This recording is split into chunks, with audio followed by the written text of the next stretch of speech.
साथियों, आपके सामने हेडलाइंस है। NITI Aayog delivers the good news on poverty front. Poverty के मसले पर नीति आयोग ने गुड न्यूज साझा की है और आंकड़ा आया 24.82 करोड़ का कि इतने लोगों को हमने गरीबी रेखा से बाहर निकाल दिया है, मल्टी डायमेंशनल गरीबी से बाहर निकाला है। आंकड़े कहते हैं कि भारत में सबसे ज्यादा गरीबी से बाहर निकले बीमारू राज्य। बीमारू में भी कौन से हैं? बिहार, मध्य प्रदेश, राजस्थान और उत्तर प्रदेश। 4 राज्य हमारे बीमारू राज्य कहलाते हैं और चारों में ही सबसे बड़ी सुर्खियां बनी है। अकेले उत्तर प्रदेश में 5.94 करोड़ गरीबी रेखा से बाहर आए हैं और बिहार में 3.77 करोड़ लोग गरीबी रेखा से बाहर आए हैं। ठीक इसी प्रकार से मध्य प्रदेश में 2.30 करोड़ और साथ ही राजस्थान में 1.87 करोड़ लोग गरीबी के स्तर में सुधार करते हुए पाए गए हैं। नीति आयोग ने कहा है कि भारत में गरीबी दर 2013-14 में जहां 29.17% से थी, वो घटकर के अब 11.28% रह गई है। इसका अर्थ यह हुआ कि हमारे देश की अभी भी लगभग 11% आबादी, और इसका मतलब लगभग कितना हुआ?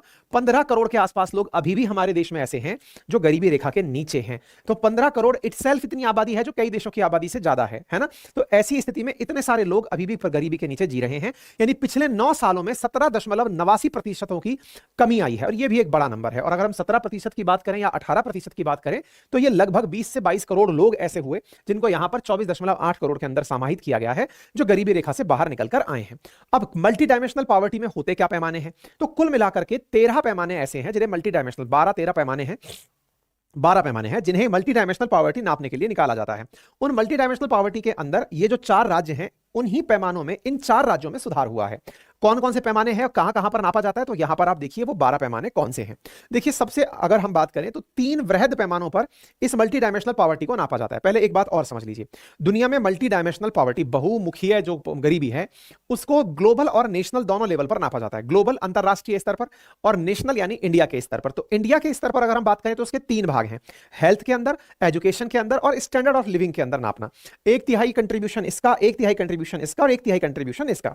तो ये जो 1/3 कंट्रीब्यूशन है हेल्थ का, ये कुल पॉवर्टी के अंदर अगर हमने हेल्थ में सुधार किए तो 1/3 सुधार हो जाएंगे। अगर हमने एजुकेशन में सुधार किए तो 1/3 अन्य सुधार हो जाएंगे और स्टैंडर्ड ऑफ लिविंग में सुधार किए तो हमारे बाकी बचे 1/3 सुधार हो जाएंगे। तो कुल मिलाकर इस प्रकार से हम लोग 12 पैमानों के ऊपर मल्टी डायमेंशनल पॉवर्टी को कैलकुलेट करते हैं। ठीक है, ये 2 पैमाने कौन कौन से? मैटरनल हेल्थ और बैंक अकाउंट, ये global multi dimensional poverty index में कंसीडर नहीं किए जाते। अगर आप आंकड़ों को एक बार आप देखें तो जो हमने स्टैंडर्ड ऑफ लिविंग के अंदर काउंट किए पैमाने हैं, जैसे कुकिंग फ्यूल उज्ज्वला गैस के माध्यम से, सैनिटेशन स्वच्छ भारत मिशन के माध्यम से, ड्रिंकिंग वाटर हर घर जल परियोजना के माध्यम से, हर घर आवास के माध्यम से, इलेक्ट्रिसिटी हर घर लाइट के माध्यम से, एसेट्स, तो इन सब में तो भारत ने सुधार दर्ज किया ही है। तो ओवरऑल इसकी वजह से मल्टी डायमेंशनल पॉवर्टी में चेंज देखा जा रहा है। यही कारण है इन 12 इंडिकेटर्स की वजह से जो यूएनडीपी के द्वारा यानी यूनाइटेड नेशन डेवलपमेंट प्रोग्राम के द्वारा सस्टेनेबल डेवलपमेंट गोल 2030 के लिए 17 डिसाइड किए गए थे 1 जनवरी 2016 से। उनमें जो पहला पॉइंट था नो पॉवर्टी, जिसके अंदर 1.2 नंबर का जो गोल था, उस गोल के अंदर मल्टी डायमेंशनल पॉवर्टी को ही आधा करने का प्लान रखा गया था 2030 तक। तो उस पॉवर्टी के पैमाने को हम लोग अचीव कर रहे हैं वे अहेड, बहुत पहले, यानी कि जो टारगेट ईयर है उससे पहले ही हम अचीव करने में कामयाब हो जाएंगे। ठीक है, तो यूनाइटेड नेशन डेवलपमेंट प्रोग्राम के द्वारा मल्टी डायमेंशनल पॉवर्टी इंडेक्स को कंसीडर किया जाता है और इसके अंदर यूनाइटेड नेशन डेवलपमेंट प्रोग्राम और Oxford poverty and human development initiative का योगदान पाया जाता है। ठीक है, भारत ने किन किन सेक्टर्स में सुधार दर्ज किया है? तो पोषण, बाल मृत्यु, रसोई ईंधन, सैनिटेशन, पेयजल, बिजली और आवास, इन क्षेत्रों में सुधार हुआ है।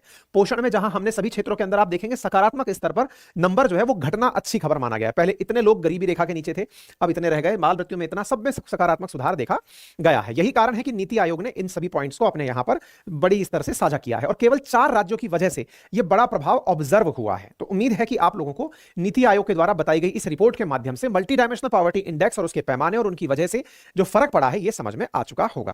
यह सेशन इसलिए भी समझने योग्य है क्योंकि आपको अक्सर इस प्रकार के सेशन जब हमारे द्वारा किए जाते हैं जिसमें हम बताते हैं कि दुनिया भर को हम अपनी तरफ से अनाज भेजते हैं, सहायता भेजते हैं और उसके बावजूद भी भारत का हाल ऐसा होता है कि वो ग्लोबल हंगर इंडेक्स में पाकिस्तान और बांग्लादेश से पीछे रहता है।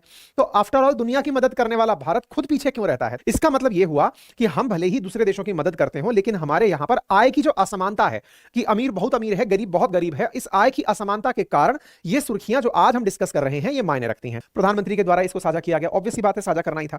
अच्छा, इस साझा करते समय जो सबसे ज्यादा फोकस हुआ कि ऐसा किया कैसे भारत सरकार ने, तो आंसर आया कि भारत की 4 बड़ी योजनाओं ने इस पर महत्वपूर्ण योगदान दिया है, जिनमें पहला प्रधानमंत्री उज्ज्वला योजना, जिसके अंदर हर घर सिलेंडर की बात की गई थी, 10 करोड़ से ज्यादा लाभार्थी उससे मिले।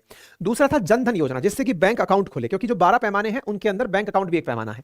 प्रधानमंत्री गरीब कल्याण अन्न योजना, जिसमें कि हम भारतीयों को मुफ्त अनाज देने की बात करते हैं। और प्रधानमंत्री जन आरोग्य योजना, यानी सबको स्वास्थ्य के लाभ की बात करते हैं। तो इस आधार पर, और जल जीवन मिशन 14 करोड़ लाभार्थी इसके अंदर बने। तो इन एक एक योजनाओं को अगर हम देखें तो प्रधानमंत्री उज्ज्वला योजना जो 1 मई 2016 को शुरू हुई थी, इसमें 10 करोड़ से ज्यादा लोगों को गैस कनेक्शन दिए गए थे और 1600 रुपए की आर्थिक सहायता दी गई थी, ताकि वो गैस कनेक्शन से जुड़ी जरूरी चीजें जैसे चूल्हा वगैरह परचेज कर सकें। दूसरा था प्रधानमंत्री जनधन योजना, जिसके अंदर 28 अगस्त 2014 को शुरू करके 100% परिवारों को इस सुविधा के तहत लाया गया, जिसमें 51.42 करोड़ नए बैंक अकाउंट खोले गए।